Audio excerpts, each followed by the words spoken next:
The correlation trend is one of those indicators that can also go a lot of different ways if you want it to. Now, we think we have found the best of the bunch. Will the results back this claim up? You're going to learn today.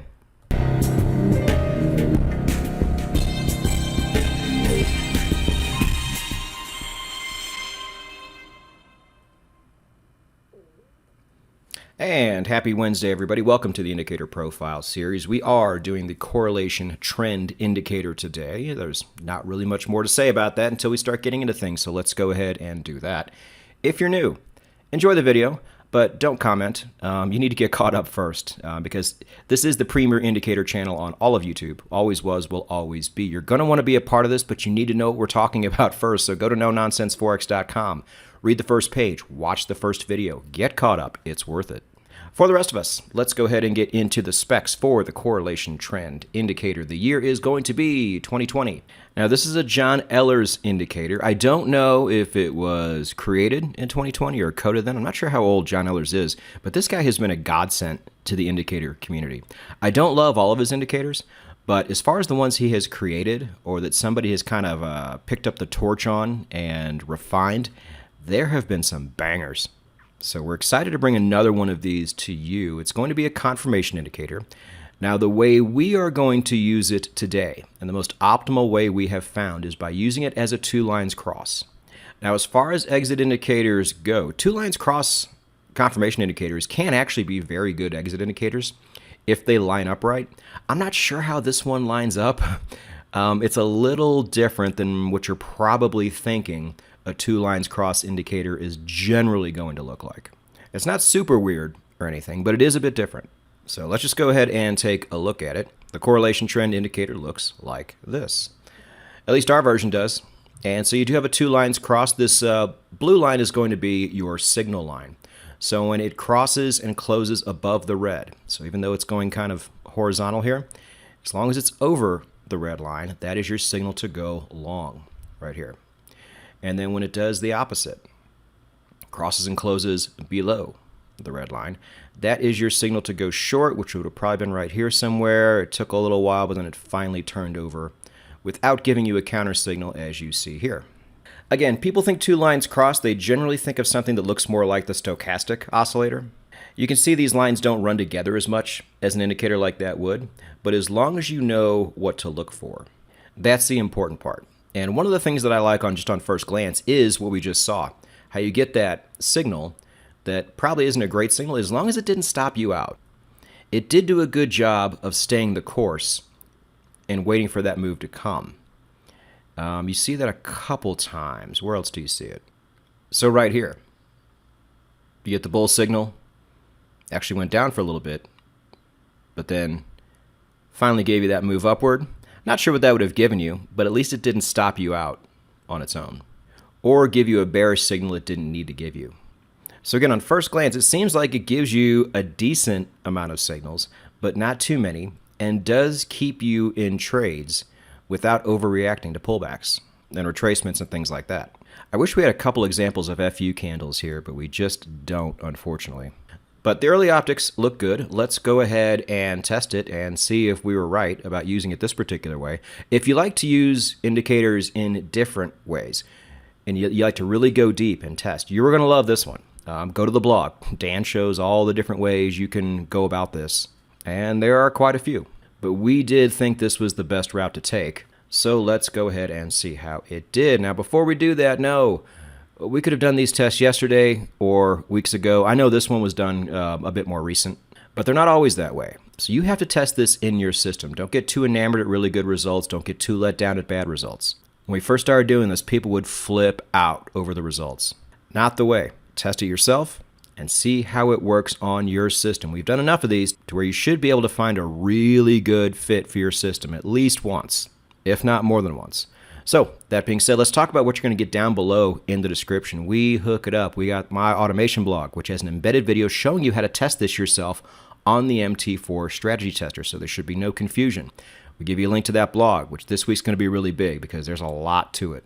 You might find one of the alternate ways to use this indicator to be the one that really works best for your system. You don't know.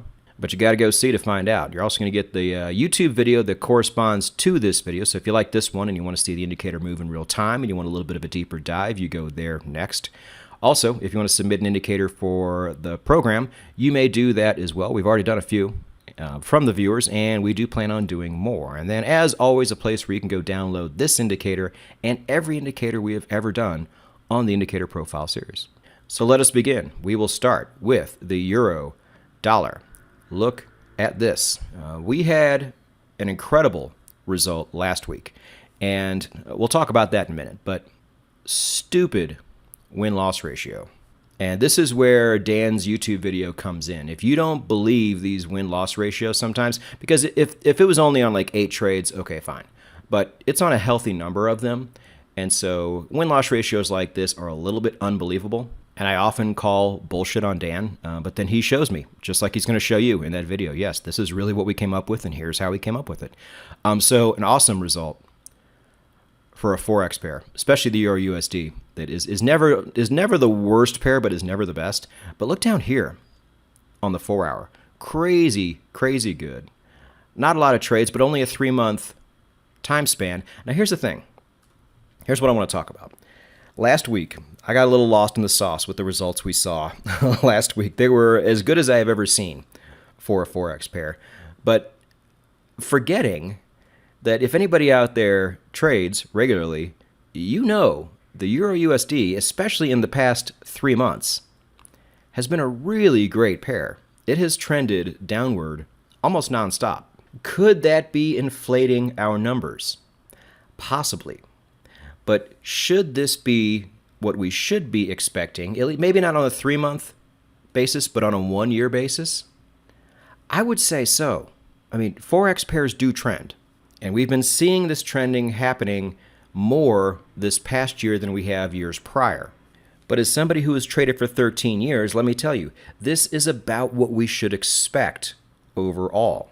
So these past 3 months might be boosting our numbers a bit as far as what you've seen over the last year and a half or so. But if this is more of what we see going forward, I certainly wouldn't be surprised. But just know, for people who don't trade the Forex market, the EURUSD has been very good to us lately. And those numbers are starting to factor in a lot more now. So we should see a little bit of a leveling off in gold then. Let's go check gold out. Psych, not really. What's the other half of the XAUUSD? Same as the EURUSD. So results like this right here are excellent, but not too surprising. Again, we've shown you indicators the last few weeks that haven't really always impressed on gold, but this has.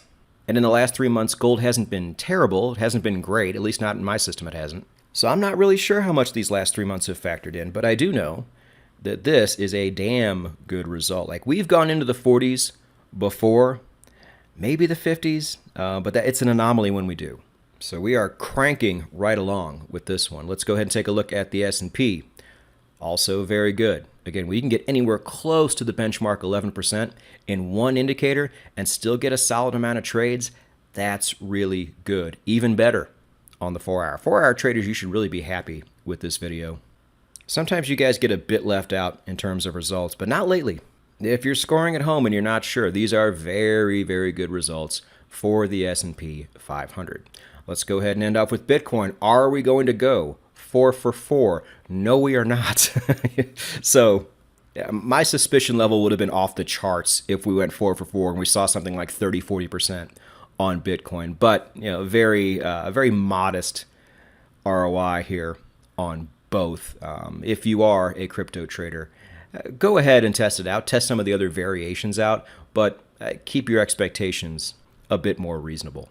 But this episode went longer than I expected. I hope you like it. We will keep bringing these to you every single week on Wednesday. We have the Trading Psychology podcast every Monday, which is even more important than what we're doing right here. We have a blog every Thursday, and then the 10-Minute Contrarian Investing podcast every Saturday. No stone unturned. We are here for you all the way, traders. Go get it.